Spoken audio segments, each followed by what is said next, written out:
a perfect spiritual advisor to Donald Trump.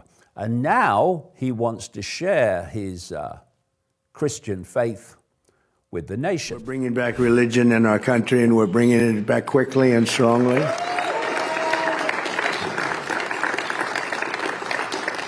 Because for America to be a great nation, we must always be one nation under God, a phrase that they would like to get rid of, the radical left. But Ben, I don't think we're going to let them get rid of that, right? We're not letting them get rid of that. I want to thank a man of incredible faith who's with us, Speaker Mike Johnson, for being here. He's done an incredible job. Thank you, Mike, very much.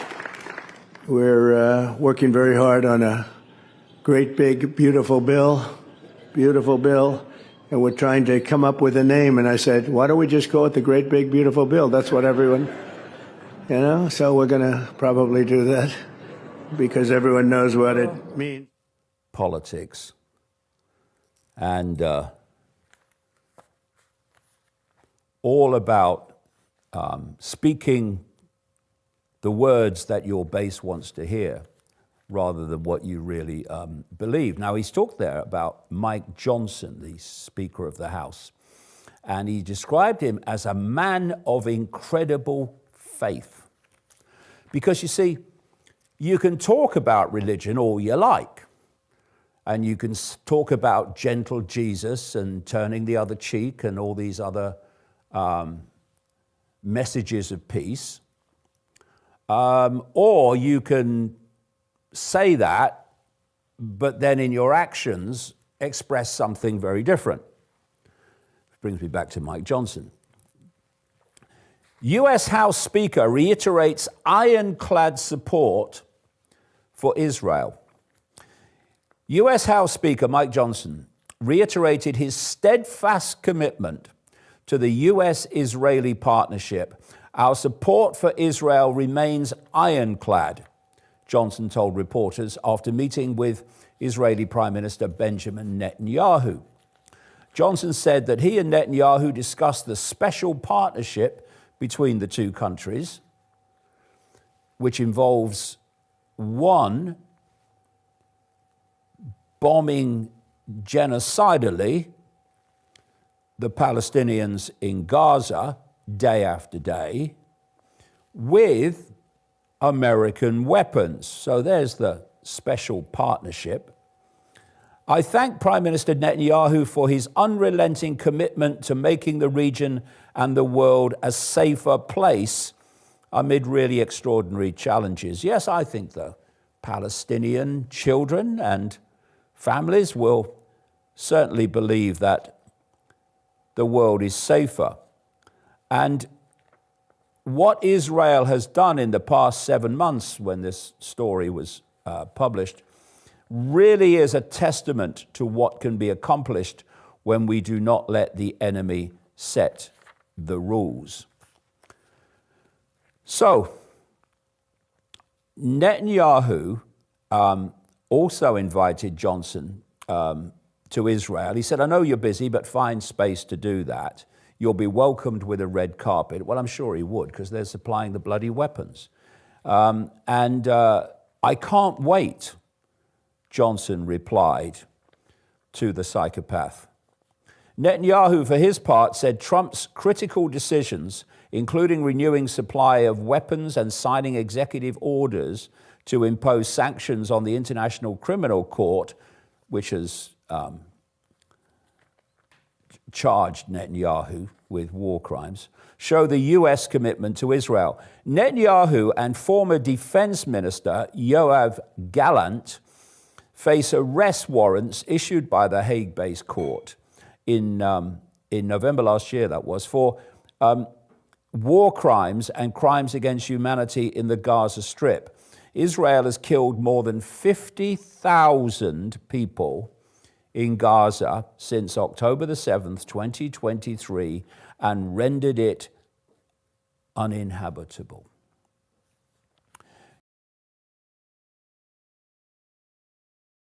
People, what I know for a fact is the most wickedest persons I have ever come across in my life, in my experience.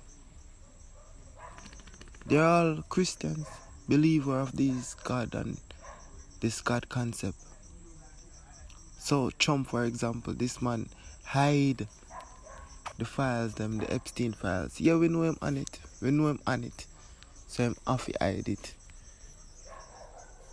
Him not care about protection of children. Him not care about that. Him know say Epstein love them young and all these. Netanyahu a bomb out Gaza, genocide I call it. Yet still is a man of faith, is a man of love, man of religion. People, that's why you see I have a disdain for religious persons. Because I know most of them, they are wicked. Because you have to be wicked, you have to be hypocritical, you have to be evil, insane, psychopathic to still hold on to religion and this God concept and this stupidness. How can Trump and Netanyahu say them believe in a God and good and this man enjoy killing, murder of innocent children, man, woman in a Gaza up to now? Why them can't have a ceasefire? Why? Because they're psychopathic people, they're enjoying this. And you have people still supporting these insane maniacs. It's hard, people, it's hard. Knowing that people Yoav, really, as in Yoav, I support Gallant, these fools. means God is my father or Yahweh is my father. Well, I would say ironically, but not really, because if you look at the Old Testament version of God, which they do, then he's a bloodthirsty tyrant, demanding death and slaughter. So it kind of fits, really. And I guess Jesus, under the Johnson-Trump definition of religion, would also want kids to starve, as well as being bombed. I mean, Jesus never talked about anything else, did he? And this is Jan Egeland, Secretary General of the Norwegian Refugee Council. I wonder if Jesus would really want No this. other way to explain this. It's a war crime to starve an entire population that could be reached with the hundreds of trucks that are denied entry. We have all of us trucks at the border that is not coming in to the population that is starving. And these are innocent people. These are women and children and families that has nothing to do with the holding of the remaining Israeli hostages. And then on top of that, of course, 60, 70 air raids per day, and 70% of this small stretch of land now declared no-go areas. So people are crammed together in unsanitary conditions, and where we who provide water, daily water to many of them every day, is also running out of fuel. So even drinking water will end in a few days. Yep, and all done by people who say they have a religious faith. And quickly, I heard a pastor, someone like a pastor last week, talking about this whole Israel thing and Iranian war. The man said Israel is equipped to fight the Antichrist, and they're fighting the Antichrist. And they're the chosen one, they're the holy people. These people are the holy people, people. These people are the good ones. And we see what they're doing. So you can imagine if they were evil. If these people are the most humanitarian, the most sympathetic to the plight of the human race, and all these emotional go-aroundings and con. These people are so evil, evil. And they have the excuses. Where is God in all of this? Where is God? People are, youths, them are starved. fight for food, fight for little grain. Water soon gone, water run out. Hey, all these people are survived. And people just see them things up on them TV and just skip or turn up the volume or like it's nothing and laugh tomorrow. People, wow, yo, these people are crazy people. I don't know if I'm alone, like, have a heart more in this world. Sometimes I have to wonder if I'm alone have heart. And me alone have feeling for other people, except my... Gaza, famine reaches catastrophic levels, a sharp rise in death rates documented. A sharp rise in adult death rates was documented among residents of the Gaza Strip, along with alarming levels of child mortality during the longest continuous total siege imposed by Israel since the beginning of its genocide campaign. And here's another one. Activist aid ship hit by drones on the way to Gaza, NGO says. And many of the people you see on these aid ships will be people of a religious faith. It will be just different to the ones in authority, because their religious faith will be closer to the themes of the New Testament in terms of words that Jesus is said to have said. And so they behave differently, even though they're of the same faith. So, well, officially.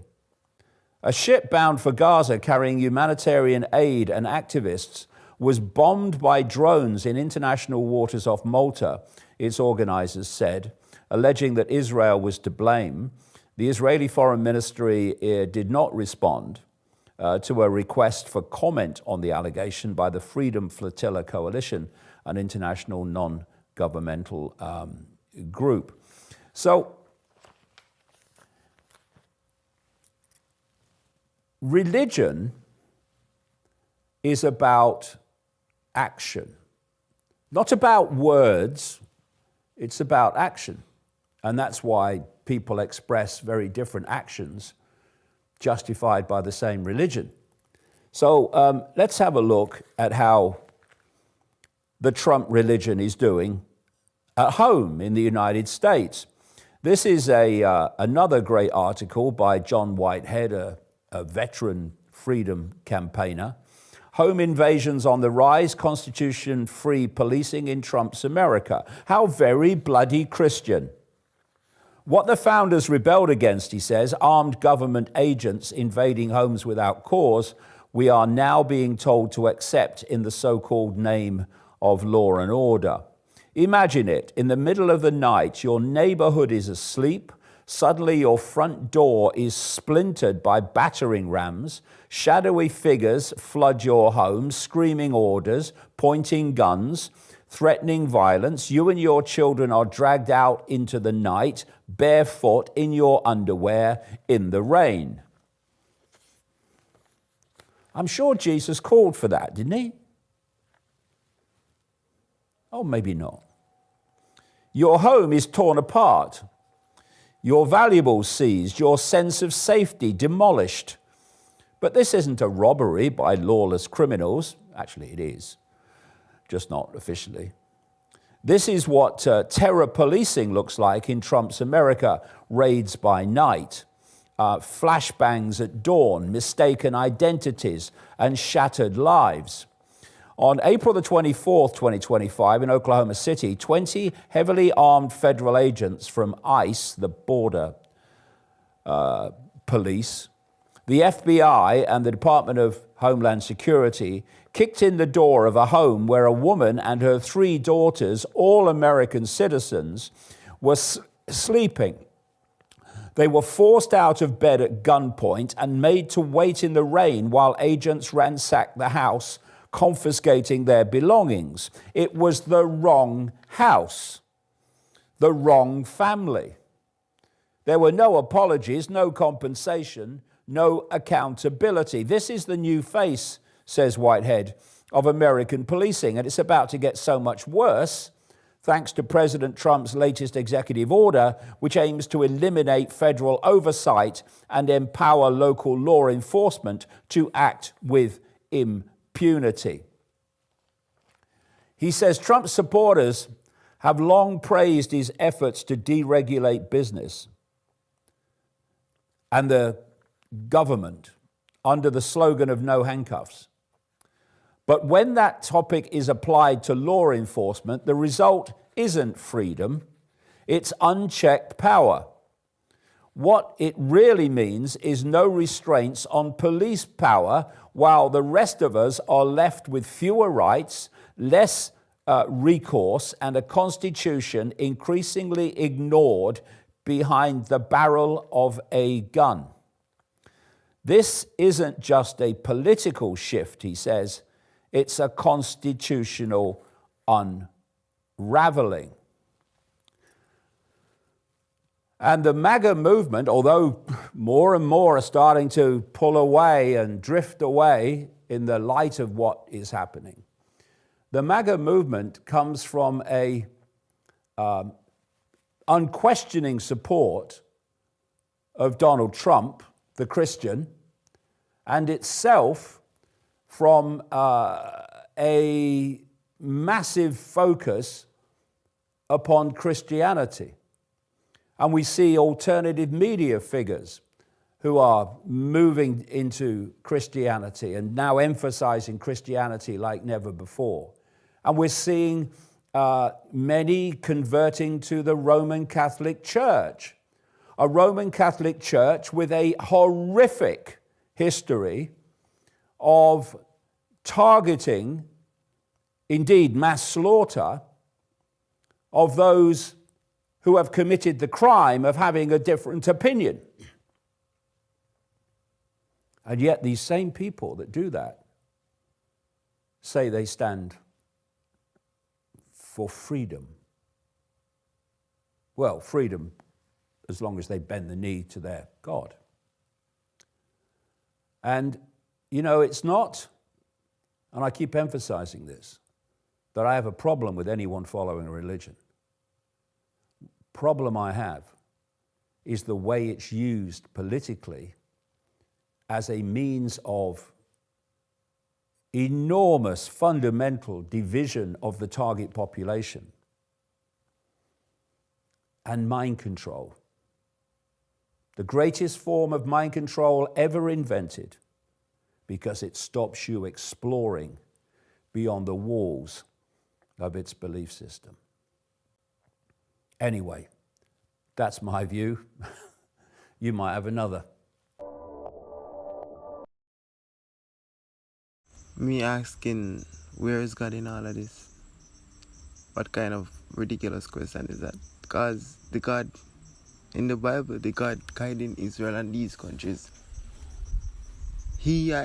according to them, he would agree.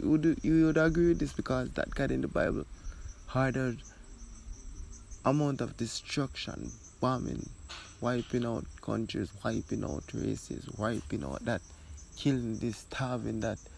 So it's a bloodthirsty God they worship. Bloodthirsty God. So it's no surprise really, like, why they're doing this, because their gods would agree with it. So God is here. God is present in all of these people. So people are saying, call on God, call. God is present. God is doing this. According to them, according to the belief, according to the religion that they say we should accept and believe and follow. God is okay with this. God loves this. God is enjoying this. So keep on doing it, Netanyahu. Keep on with the Trump. Hide the Epstein list. Hide the child abuse list. That PDF file list. Hide it. Because God would want that. That's what God do in the Bible. Your gods. Okay, I get it now.